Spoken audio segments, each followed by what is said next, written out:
In this video, I'm going to take you to a property we just finished fixing up, right? We listed it 2 days ago. We got 6 offers over the weekend, and I want to show you some of the secrets that we use when we do these fix-up properties.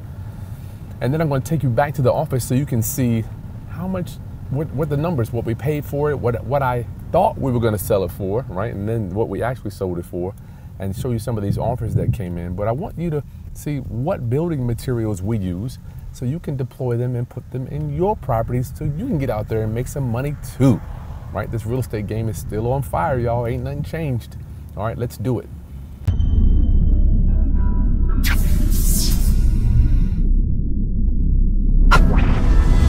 Okay, class, it's Chris Haskins with therealestateroundup.com. My mission, my ministry is to raise your financial literacy through real estate investing and entrepreneurship. So today, taking you to a property we just finished fixing up.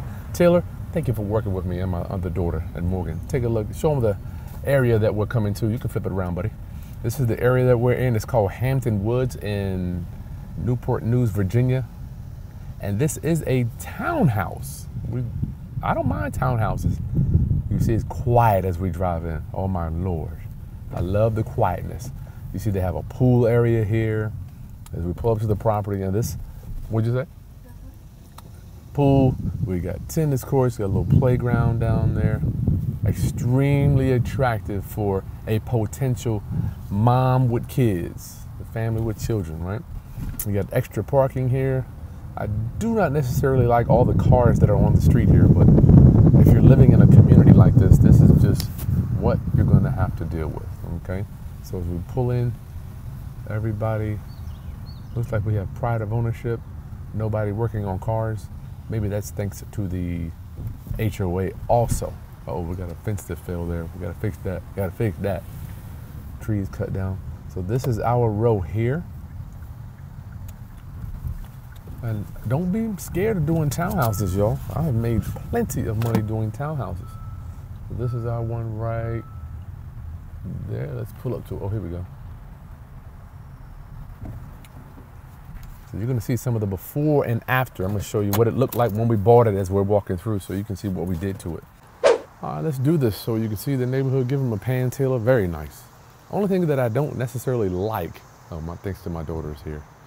Only thing I don't like is the fact that you've got the interstate right over that 20-foot wall or 30-foot wall, but it does cut back on the noise. What do you think, Taylor? Yeah. You can't really hear it as much. So I like this privacy area as you walk in here too.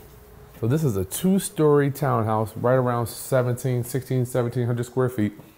So give them a nice pan as we walk through here. We've got new flooring, what I hate, luxury vinyl plank, but everybody loves it. This is the, it does. See, I tell you, you used to walking on money, real hard wood. My daughters don't even know what it feels like to walk on luxury vinyl plank. So we were able to keep that tub. We did a new vanity, new mirrors there, new fixtures, and you see we've got all black. My business partner, Ron, he stays on top of all these new trends and stuff. So you see we got a black fixture up there too. I'm telling y'all, black is in. Black is in. What do you think, Taylor? Yeah. Black is in. We use chrome at our house. I particularly like chrome. So we've got laundry room there. And I don't know why, but Ron, we put quartz in here. This quartz is crazy. Give him a nice pan there. So I'll show you some before and afters. We'll flash back. You'll see this old busted kitchen. And this happens to be in too. Gray cabinets, right? And the color we used here, I think is called grayish. Once again, my business partner is on top of that. So how do you save money? I'm just giving you some tips. Never, ever give your buyers a refrigerator. This is a bargaining tool. You want to. Why give them a microwave? Because it's gonna look nasty without the microwave on it, and they only cost $200. What do you think? We should just put a hood, a fan up there? I was just wondering. Yeah, the microwave. It's not that expensive, but this here you're talking about $1,000, $1,500, and they can get their own refrigerator. You see, back in the day, I used to always put fridges in the house, but then somebody, my boy Craig, was like, Chris, I never do it. I'm like, why don't you do it? Because this can be a bargaining tool for if your buyer wants to lower the price, or if they want a refrigerator, you can raise the price, okay? So we've got a nice fireplace, which is gas, and we've got a fenced in yard here. Oh, damn. This thing is full of water. But fenced in, completely fenced in yard.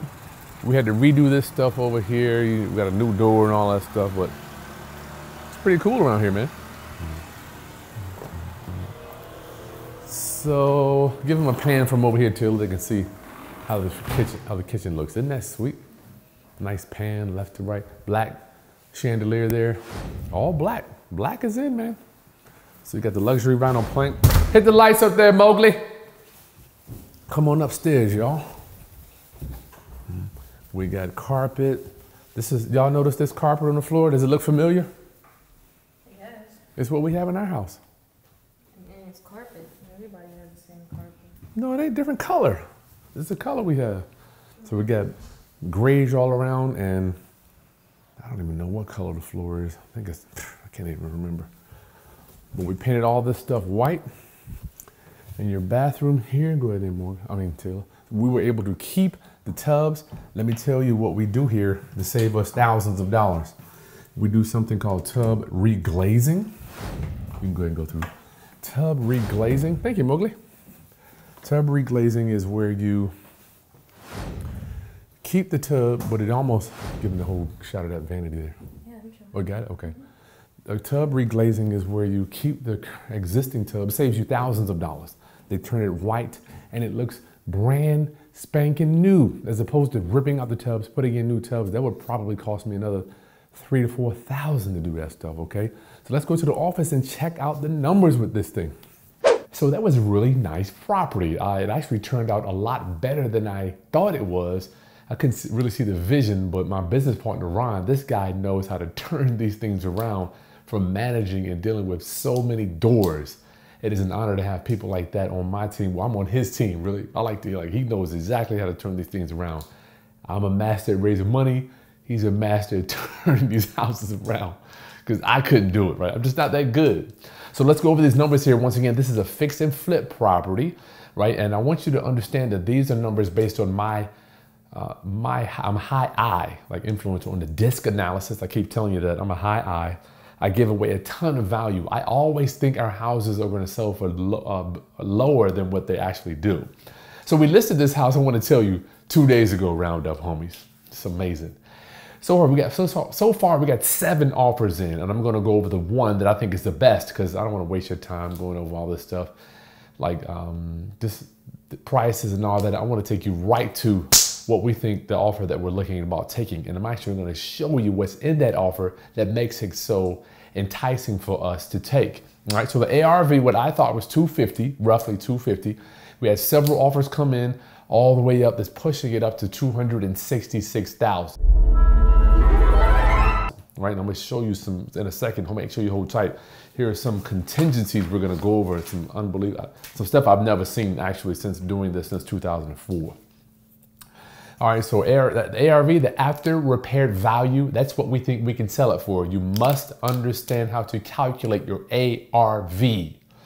If you don't know how to do that, I put a video right here walking you step by step how to do that. I can't do this all the time. I can't explain ARV on every video. And how do we find this one? This is a FSBO. Actually, my geek squad, I gotta thank them. We pay them a ton of money to bring leads into us on autopilot. They come right to my email, we call back sellers, and we close deals. If you want to get in touch with my geek squad, you must have a budget. Minimum, I would say $2,000 to $3,000 a month.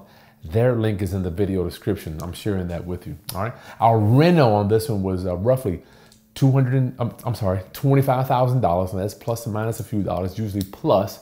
Remember, we didn't put the refrigerator in there. Hopefully we don't have to do that. Now, our hard costs. Hard costs, this is where I see tons of real estate investors getting killed because they don't calculate the hard costs. So what are our hard costs? Realtor fees, 6%. And what's 6% of $250,000? It's gonna be $15,000 off the top. You must calculate that into your offer. I see people getting killed because they wanna say, well, maybe I could list it myself if I'm a realtor, or maybe I could just sell it a FSBO, put a sign in the yard and sell it without having to pay a realtor. Bad move, y'all. I've been there. I've seen other investors do it. Don't try to cut out the realtor on this, all right? Our other hard costs, interest on the money. Let's say we got roughly 3K out because we use private money. We use private money. If you don't know what private money is, that's where we work with ordinary people, mas and pas, to finance our real estate deals. And if you want to know more about that, there's a link right here. You can go see that too. Taxes and insurance. Let's say that's roughly $2,000. That's going to be every time you own a piece of real estate, from the day you own it to the day you sell it, you are responsible for real estate taxes in every municipality in the United States. All right. And yes, I did say realtor. It's realtor, not realtor. Lord, where's my knife? Good God, it's not realtor, it's realtor. Taxes, insurance, closing costs. We have to pay closing costs to buy it and to sell it. We probably paid $3,000 to buy it, and it might take us another $1,000, $1,500 just to sell it. All these closing costs add up to roughly $25,000. Now, what we do to recoup some of that money, we don't pay this 6% realtor fee, right? We pay 3% on that. 3%. Why? Because we only pay the buyer's agent. You gotta think about it like this. When you go to a realtor to list a property, right, to sell your house, 9 times out of 10, what are they gonna do? What are they going to do? They're going to take the information, get pictures, get all the data, and just list it on the multiple listing service. They're going to throw it up on the internet and let the buyers come. Usually, no disrespect to realtors or brokers, but that's usually what they do. They throw it on the internet, and the internet does all the work. Now, yes, they do write it up and make sure it closes, but outside of that, all the heavy lifting is all done by the internet. So we do something called a flat fee broker, and we can save that 3%. So we're only going to pay $7,000 in hard costs. These are hard costs right here. So I get to, we subtract this 7,000 from that 25. So my hard costs are going to be roughly 18,000. But if you don't have a flat fee broker, you got to calculate this 25K. And usually on every one of our deals, we estimate our hard costs to be 10% of the ARV. And what is it? 25K is what it's going to be. Now, our purchase price was $277,000. And before we get to our profit, let's talk about the offer that we're looking at. So let's look at our handout here. Handout 1, some contingencies that come with the offer that we're looking about taking. This is amazing. Home inspection. Buyer will not ask for any additional repairs from home inspection. So if you've ever sold a house on the market, generally speaking, the end buyer is going to have a home inspection. They're going to pay $450. When I started, these home inspections were $225. It's crazy. They've doubled in price. This home inspector is going to come through and crawl through the crawl space, the attic. They're going to go through all the property, windows, check everything to tell the buyer what needs to be done, right? They have to earn their $450. So they're going to give you a 20, 30 page report of all the stuff that could be done to make the property in perfect condition. Even new construction houses, you're going to have at least 10 grand worth of stuff to do, right? It's just how it is. So this buyer is going to get a home inspection, but it's saying they're not going to ask us to do anything. So usually how it works is they get their home inspection, the buyer, and then they give it to us to fix a lot of stuff that's on that home inspection. But this buyer is saying, Chris, nope, I don't want you to do nothing. You don't got to fix nothing. The other contingency, which I think is amazing, buyer will pay the difference between the appraised value and the contract price up to $25,000. Now, what does that mean? So we think our appraised value is going to be around $250, right? But this offer here is $265,000, right? And well, actually it's $260,000. We got another offer for $265,000. So let me show you what's happening.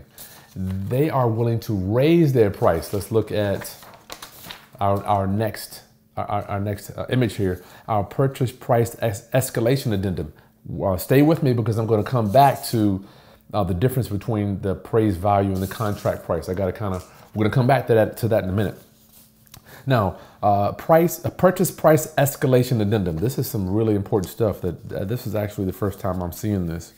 In the event the seller receives a bona fide competing offer or offers, which we have 7, for the property from a qualified buyer with terms acceptable to the seller and from which seller would receive net proceeds equal to or higher than the net proceeds from this purchase agreement, then the purchase price in this purchase agreement shall automatically increase by $1,000 above the competing offer.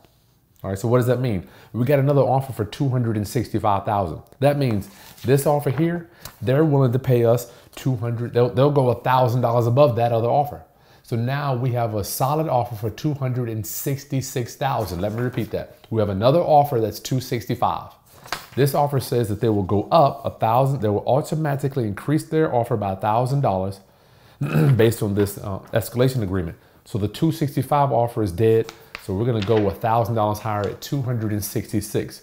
So this purchase price here is actually $266,000 based on our offer. But I'm doing our numbers here. You can always move them around because this I always love to do. What I've learned from doing real estate since 2004, always look at your worst case scenario. It has kept me in business for many, many years, y'all. I've been doing this for almost 20 years. So if you look at your worst case scenario and you can make money and live with that, you're golden. Now, if you get an offer that's higher and they're gonna compete with other offers, that's when you hit the home run. So I'm good with a base hit or a double base hit, all right? So above the competing offer and multiple escalations are authorized. Multiple escalations, that means if we got 265, 266, 267, they're willing to go $1,000 higher, but they will not exceed a maximum purchase price of $300,000, right? So they're willing to go $25,000 above appraised value. Let me tell you what happens generally speaking. Let's say they're willing to go $15,000 above asking price. Say they make us an offer for $265,000. This is where some investors are gonna get hurt. If they offer $265,000, but the house only appraised for $250,000, we actually have to lower our offer to back down to $250,000 because it's only appraised at $250,000, right? The lender is only going to loan $250,000. But with this first addendum, the buyer, that's where I'm coming back. So I had to explain to you, I had to show you what the escalation was, then we'll come back. I'm telling you, we were coming back to the difference between appraised value and contract price. So what they're going to do, y'all, is they're going to say, well, we know the appraisal is only $250,000, but we're going to guarantee, we're going to bring, if you accept our offer for $266,000, we're going to bring that other $16,000 in cash above the appraised price, which means this is like, it's not guaranteed, but it is letting us know that we will get the money above, okay? So listen, I'm gonna keep going here, but if I'm working for you, make sure you hit that subscribe button, y'all, and hit that subscribe button and the like button too. I'm working this for y'all tonight, good gracious. All right, so our purchase price is $177,000. I thought that was a little high. Now I'm like, shoot, I'm happy we paid $177,000. I'm good. So our profit, we're gonna take out ARV minus our reno, $25,000, minus our hard costs, all this stuff here. You better add it up. And now remember, we only paid 3%, $18,000. So we got 25 minus 18 minus our purchase price leaves us a profit at $30,000 on the worst case scenario. So we're actually at 266. So we're gonna bump this up 16,000. So we'll make 46,000 on this one. This is a home run because all I had to put out was 177. I had to put out 200 grand to make 45,000 in 3 months. Well, let me see, we bought it April, May, June, July. Let's say 4 months because it's gonna take 30 days for them to close. This is an ideal type of flip, but don't forget, markets change, interest rates are going up, things are changing, right? We're hitting a recession. So all this money that's still floating around is slowly going to dwindle down. So just keep that in mind if you're fixing and flipping. Get it while it's hot. It's still hot. Especially in summertime, people moving around, everybody wants to be out, looking at houses, driving around, looking at stuff, going, oh man, I live warm and fuzzy. Summertime is always the best time to be in real estate, all right? It's not gonna be here forever. So make sure you're sharing this stuff, Roundup homies. You gotta share this with other people so they can see it, to believe it. A lot of people are like, is it still good? Does real estate still work? Because interest rates and the recession, all this stuff. Yes, I'm living proof, okay? I want you to see that I am walking the walk. I'm not just talking stuff. I don't got time to do that. All right. Subscribe, like this content, share this with other people that are interested in getting into real estate. We need to get our community, we need to get them opened up to not only, yes, you need to have a 9 to 5 and have your job and your career and all that, but we need to think about what are you doing on the side? What are you doing for you and your community, okay? So I'll see you on the next video and much love to you and your family, Roundup homies. Peace.